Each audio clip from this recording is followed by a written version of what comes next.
এই প্রবল গরমেও পেটের টানে রাস্তায় বেরোতেই হচ্ছে আমাদের। কিন্তু জানলে চমকে যাবেন, প্রতি বছর প্রায় 50 লক্ষ মানুষ প্রাণ হারান হিট স্ট্রোকে। আমাদের শরীর যখন আচমকা তাপমাত্রার পরিবর্তন সহ্য করতে পারে না, তখনই ঘটে এমনটা।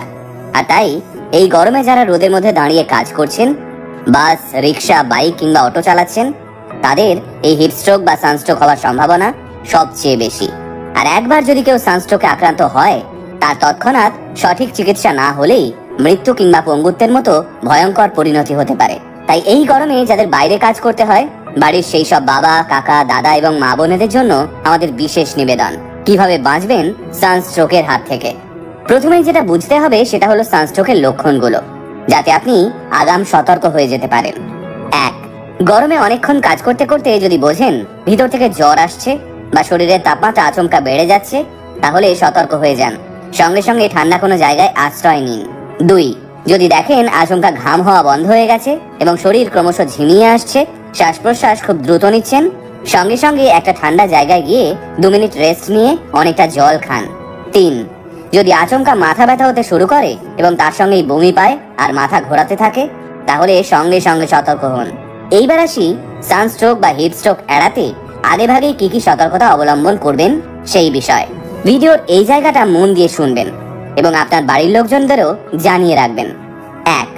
দুপুর 11টা থেকে 4টের মধ্যে আপনাকে যদি বাইরে থাকতে হয়, তাহলে অবশ্যই সুতির হালকা পোশাক পরে বেরোন এবং তার সঙ্গে পা খোলা চটি পরার চেষ্টা করুন। 2. সারাদিন ধরে যতটা সম্ভব ঘন ঘন জল খান। কোনোভাবেই শরীরটাকে শুকিয়ে যেতে দেবেন না। পারলে ঘোল, আখের রস কিংবা ডাবের জল খান। যদি সম্ভব হয় ব্যাগে সবসময় একটা বোতলে ORS গোলা জল কিংবা নুন চিনির জল রাখুন। 3. চড়া রোদ থেকে সরাসরি কনকনে এসির মধ্যে কিংবা কনকনে এসি থেকে সরাসরি চড়া রোদের মধ্যে যাবেন না। এতে শরীর তাপমাত্রা নিয়ন্ত্রণ করার সময় পায় না।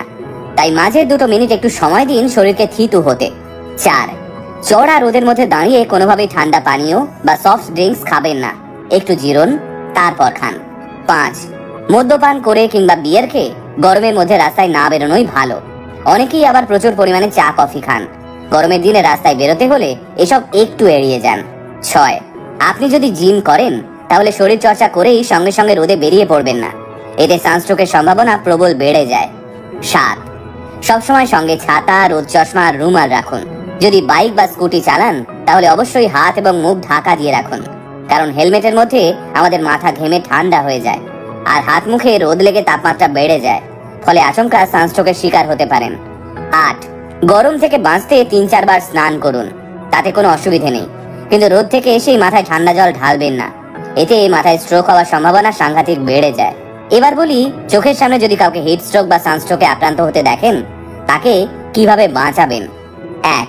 ভুলেও আক্রান্ত ব্যক্তিকে এসি ঘরে কিংবা কোনো ঠান্ডা জায়গায় ঢুকিয়ে দেবেন না। 2. সবচেয়ে ভালো হয় আক্রান্ত ব্যক্তিকে নর্মাল জলে স্নান করালে কিংবা ঘাড়ে, কানের পাশে, হাতের তলায় অথবা বগলে এবং কুঁচকিতে আইস প্যাক ঘষার ব্যবস্থা করুন। হাতের কাছে আইস প্যাক না থাকলে একটা কাপড় ভিজিয়ে শরীরের ওই জায়গাগুলোতে ঘষতে থাকুন। 3. ব্যক্তিটিকে ভালো করে শ্বাস প্রশ্বাস নিতে দেবেন, তাই অযথা আক্রান্ত মানুষটাকে ঘিরে দাঁড়িয়ে থাকবেন না। 4.